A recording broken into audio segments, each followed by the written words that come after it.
تو اللہ کے نبی صلی اللہ علیہ وسلم کے پاس یہ مسئلہ لے جایا گیا کہ بھئی ایسا واقعہ ہو چکا ہے اور انہوں نے اتنی بکریاں ہمیں دی. تو اللہ کے نبی نے فرمایا اِنَّ خَيْرَ مَا أَخَذْتُمْ بِهِ کتاب اللہ، بہترین وہ چیز کہ بھئی جس کے بدلے میں تم بدلہ یا عوض لو وہ اللہ کا کتاب ہے. آپ نے ان کی تصریف فرمائی کہ بھئی یہ جو بکریاں تم نے لی ہے صحیح لی ہے، کیونکہ دم کرنے کا مقصد تو ان کا یہ نہیں تھا کہ بھئی یہ دیں گے، اور انہوں نے اپنے طرف سے دے دیا خوشی کے اندر. صحابہ کہتے ہیں ہم نے اپنے ساتھی سے پوچھا کہ بھئی تمہیں کیا کوئی دم تمہیں آ رہا تھا کہ کون سے دم؟ اس نے کہا مجھے تو کوئی اور دم نہیں، سورہ فاتحہ پڑھ کے میں نے اس کو دم کر لیا، اللہ تبارک و تعالیٰ نے اس کو تندرستی عطا فرمائی.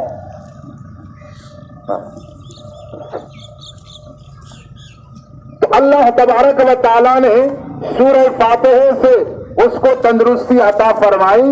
قرآن کریم کے اندر دوسرے جگہ بھی ہے وَنُنَزِّلُ مِنَ الْقُرْآنِ مَا هُوَ شِفَاءٌ وَرَحْمَةٌ لِلْمُؤْمِنِينَ.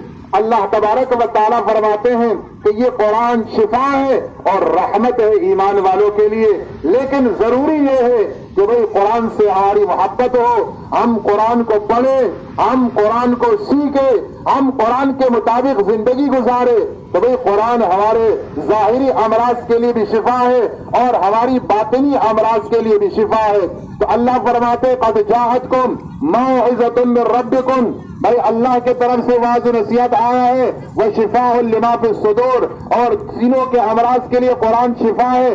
اس کے بعد اگلی آیت میں پھر اللہ فرماتے ہیں فبذلک فلیفرحوا، بھائی اس پہ تمہیں خوشی کا اظہار کرنا چاہیے. یہ قرآن خوشی کا ذریعہ ہے کہ بھئی اللہ تبارک و تعالیٰ نے ہمیں عطا فرمایا ہے. تو بھئی رمضان خوشی کا ذریعہ تھا کہ اللہ نے عطا فرمایا، پھر اس میں روزہ رکھنے کی اور دیگر عبادات کی اللہ نے توفیق عطا فرما دی. اس لیے رمضان کے ساتھ اللہ تبارک و تعالیٰ نے یہ دن رکھا ہے کہ جیسے ہی رمضان ختم ہو اگلے پہلے دن کے اندر مسلمان خوشی منائیں گے. اور دوسرا جو دن ہے وہ بقرہ عید کا دن ہے، عید الاضحیٰ ہے. اس کو حج کے ساتھ لگایا گیا کہ 9 ذی الحج عرفات کے اندر حج مکمل ہوتا ہے. تو اس کے بعد جو اگلا دن ہے 10 ذی الحج، وہ عید اللہ تبارک و تعالیٰ نے اسے بنایا کہ بھئی اس کے اندر لوگ خوشی بنائیں گے کہ بھئی ہم نے اللہ کا عظیم الشان جو حکم ہے حج اللہ نے ادا کرنے کی توفیق نصیب فرمائی. اس لیے اس کا اگلا دن وہ خوشی کے لیے اللہ تبارک و تعالیٰ نے بنا دی. تمام ساتھیوں سے درخواست ہے، ایک تو یہ ہے کہ بھئی آپ آگے بیٹھ جائیں، آپ اپنے آگے سب کو دیکھیں، آگے جگہ خالی ہو تو آپ بیٹھ جائیں، بعد میں آنے والوں کے لیے آسانی ہوگی. مہربانی کرے، اللہ جزائے خیر دے آپ حضرات کو. اور دوسری بات یہ ہے کہ جن لوگوں کے پاس جائے نماز ہے تو ظاہر بات ہے دوسرے کو جائے نماز دینا وہ تو گم بھی ہو سکتا ہے. اس لیے جائے نماز والے ساتھی خود صفوں کے درمیان جگہ بنی ہے، خالی جگہ ہے، یا پچھلے صف میں وہ خود اپنا جائے نماز بچھا کر کے اس پہ کھڑے ہو تو انشاءاللہ جو چٹائیاں ہے وہ ان لوگوں کو مل جائے گی جن کے پاس جائے نماز نہیں ہے. بھائی بات آپ حضرات کو سمجھ میں تو آ رہی ہے نا؟ جائے نماز والے ساتھی اپنا جائے نماز ایسی جگہ بچھا دے جہاں چٹائی نہیں ہے تو وہ وہیں اس سے کھڑے ہو جائیں گے، اور جو جگہ ہے چٹائیوں والی تو وہ ان کو مل جائے گی جن کے پاس جائے نماز نہیں ہے. یہ قربانی ہے، اس پہ بھی اللہ آپ کو اجر و ثواب دیں گے. اگر اس پہ آپ اگلے سب سے پیچھے بھی ہو جائے تو انشاءاللہ اگلے سب کا ہی اللہ ثواب عطا فرمائیں گے. اللہ جزائے خیر دے آپ حضرات کو. پیچھے جو حضرات آ رہے ہیں ان سے درخواست ہے کہ بھئی وہ جلد عیدگاہ پہنچنے کی کوشش کرے، نماز کا وقت قریب ہے. اللہ تبارک و تعالی جل شانہ کا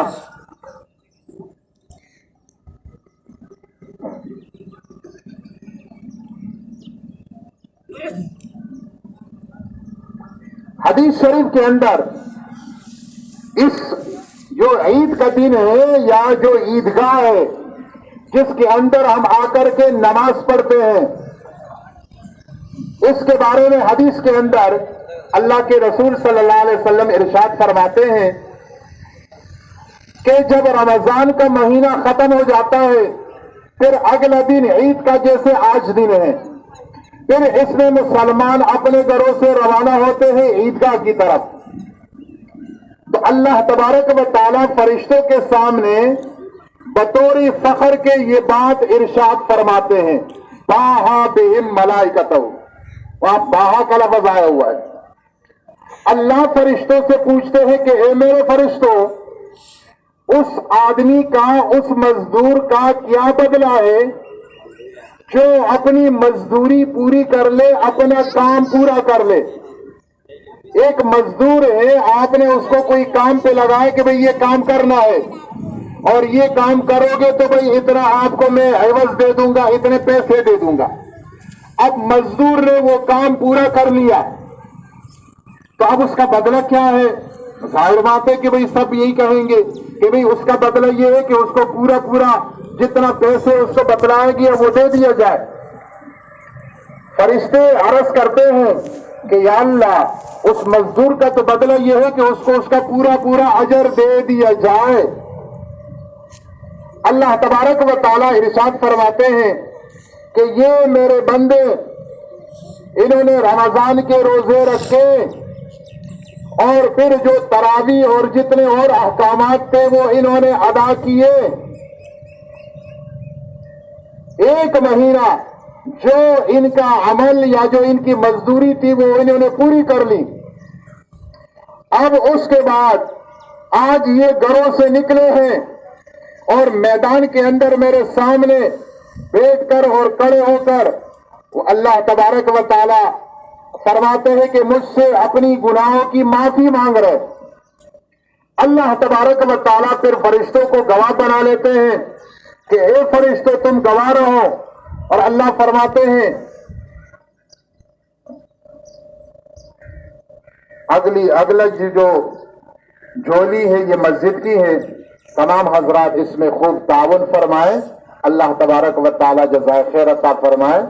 اور بعد میں ایک جولی قاری صاحب کی ہے اور ایک مدرسے کی ہے، تو فطرہ اور زکوٰۃ کے اگر پیسے ہیں وہ اس کے اندر ڈال لیے جائے، اور اگلی جو ہے وہ مسجد کی ہے، اس میں تمام حضرات حسب توفیق خوب تعاون فرمائے، اللہ سب کو جزائے خیر عطا فرمائے۔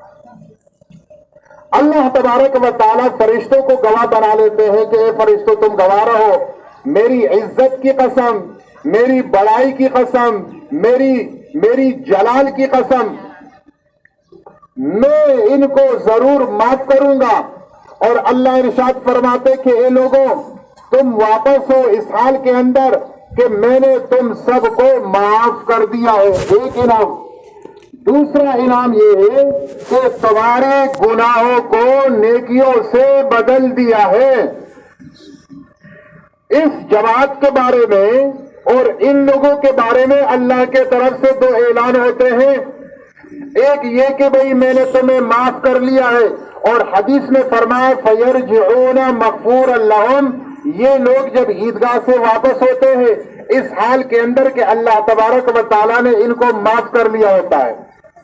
ایک تو یہ کہ ان کو معاف کر دیا، نمبر دو اللہ کا یہ انعام ہے، ایک تو یہ ہے کہ گناہ معاف ہو جائے، یعنی دوسرا انعام یہ تھا کہ بھئی گناہوں کو نیکیوں سے بدل دیا، گناہوں کو نیکیوں سے بدل دیا۔ قرآن کریم کے اندر آیت بھی ہے فَأُولَئِكَ يُبَدِّلُ اللَّهُ سَيِّئَاتِهِمْ حَسَنَاتٍ، یہ وہ لوگ ہیں کہ اللہ نے ان کے گناہوں کو نیکیوں سے بدل دیا۔ یہ اللہ کی رحمت کتنی بڑی مہربانی ہو گئی۔ ایک تو یہ ہے کہ گناہ کو معاف کر لے، یہ اللہ کی مہربانی، اس سے بڑھ کر مہربانی یہ کہ گناہ تو معاف ہو گیا لیکن اس گناہ کو نیکی سے بدل دیا گیا، اس پہ اجر و ثواب بھی مل رہا جائے۔ یعنی کتنا اللہ تبارک و تعالیٰ کی فضل اور کتنا اللہ تبارک و تعالیٰ کی رحمت ہے۔ ایک جگہ جو اللہ نے ارشاد فرمایا کہ ان الحسنات یذہبن السیئات، انسان کی جو نیکیاں ہیں یہ انسان کی گناہوں کو مٹا دیتی ہے. تو ایک نیکیوں سے گناہ مٹ جاتے ہیں. نمبر 2 ان گناہوں کو اللہ تبارک و تعالیٰ نیکیوں سے بدل دے. یہ اللہ تبارک و تعالیٰ کی کتنی بڑی نعمت. اس کی تائید ایک اور حدیث سے بھی ہوتی ہے. دیکھو مشہور حدیث ہے, مشکات شریف میں بھی حدیث ہے, یہ طویل حدیث ہے, لمبی حدیث ہے. خلاصہ اس کا مفہوم یہ ہے کہ قیامت کے دن ایک آدمی کو اللہ بلا لیں گے, فرشتے اس کو پکڑیں گے. بلانے کے بعد اس سے کہا جائے گا, اس اعمال نامہ کھول کے, یہ گناہ تو نے کیا ہے, یہ کیا ہے, یہ کیا ہے, یہ کیا ہے, یہ کیا, سارے گن لیں, سب کا اقرار. اللہ فرمائیں گے اس میں سے کسی کا تو انکار کرتا ہے, وہ کہ نہیں کرتا. فرشتوں نے کوئی ظلم کیا ہے کہ آپ نے گناہ نہیں کیا, اس میں لکھا کیا, وہ کہے گا یا اللہ فرشتوں نے کوئی ظلم نہیں کیا, یہ جتنے گناہ ہیں سارے میں نے کیے. یہ چھوٹے گناہ اس کو شمار کیے جائیں گے. وہ جو بڑے گناہ ہیں نا وہ ابھی تک اس کے سامنے نہیں لائے جائیں. یہ آدمی ڈر رہا ہوگا کہ یہ تو چھوٹے گناہ میرے سامنے اللہ تبارک و تعالیٰ اور فرشتوں نے گنے ہیں, پتہ نہیں اب وہ بڑے گناہ بھی لا کر وہ بھی گنیں گے. یہ ڈر رہا ہے. یہ چھوٹے گناہ شمار کرنے کے بعد اللہ کے طرف سے ارشاد ہوگا کہ یہ جتنے تیرے گناہ ہیں ان تمام گناہوں کو ہم نے نیکیوں سے بدل دیا ہے, اس کے بدلے میں ہم نے آپ کو نیکیاں دے دیے تھے. اب یہ آدمی کہے گا کہ یا اللہ میں نے تو دنیا میں اور بھی گناہ کیے تھے جو کہ یہاں نظر نہیں آ رہے تھے. اب تک تو یہ ڈر رہا تھا کہ بھئی ایسا نہ ہو کہ وہ بڑے گناہ بھی اللہ مجھے گنوا دے. لیکن جب اب اس نے یہ سنا کہ بھئی گناہ تو نیکیوں سے بدلے جا رہے, تو عرض کر رہے کہ یا اللہ وہ تو یہاں بڑے گناہ میں نے اور بھی کیے تھے, وہ تو یہاں نظر نہیں آ رہے تھے. تو اس حدیث سے بھی معلوم ہوا کہ بھئی انسان کی نیکیاں, گناہ جو ہے وہ نیکیوں سے بدل دیے جاتے ہیں. میرے عزیز دوستو, رمضان المبارک کا مہینہ ہمارے لیے ہمیں اس طرف بھی دیکھنا چاہیے جو مشہور حدیث ہے کہ جس پر رمضان کا مہینہ گزر جائے اور اس کی مغفرت نہ ہو, حضرت جبرائیل نے اس کے لیے بد دعا فرمائی کہ وہ انسان ہلاک ہو جائے, تباہ ہو جائے جس پر رمضان کا مہینہ گزرا اور اس کے گناہ جیسے پہلے تھے اب بھی ایسے ہی موجود ہے. تو بھئی اس پر بھی ہمیں ذرا سوچنا چاہیے کہ بھئی اللہ ایسا نہ ہو یا اللہ کہ ہم ان لوگوں میں شامل ہوں کہ بھئی جن پر مہینہ گزرے اور ان کی مغفرت نہ ہو اور وہ حضرت جبرائیل کی اس بد دعا کا مستحق بنے جس پر اللہ کے حبیب صلی اللہ علیہ وسلم نے آمین فرمائے. تو اس لیے یہاں عیدگاہ کے اندر بھی اللہ تبارک و تعالیٰ کے دربار میں گناہوں کی بخشش اور مغفرت طلب کریں. نماز عید کی جو نیت ہے وہ یہ ہے کہ ہم یہ نیت کریں گے کہ میں نیت کرتا ہوں 2 رکعت نماز عید واجب کی بمعا 6 تکبیرات زائدہ اس امام کے پیچھے رخ کعبہ شریف کی طرف اللہ اکبر. اس کے بعد ثنا پڑھنا ہے سبحانک اللہم و بحمدک و تبارک اسمک و تعالی جدک و لا الہ غیرک, یہاں تک پڑھنا ہے. اس کے بعد 3 تکبیریں ہوگی, اللہ اکبر, ہر تکبیر کے اندر کان تک ہاتھ اٹھانا ہے پھر نیچے چھوڑنا ہے, پھر اللہ اکبر, پھر تیسری مرتبہ اللہ اکبر کہہ کر پھر ہاتھ باندھ لیں گے. یہ رکعت پھر مکمل ہو جائے گی. دوسری رکعت کے اندر سورہ فاتحہ, اس کے بعد سورت پڑھنے کے بعد رکوع سے پہلے 3 تکبیرات ہوگی اس ترتیب سے یعنی, اور پھر نماز کے بعد انشاءاللہ خطبہ ہوگا اور دعا ہوگا.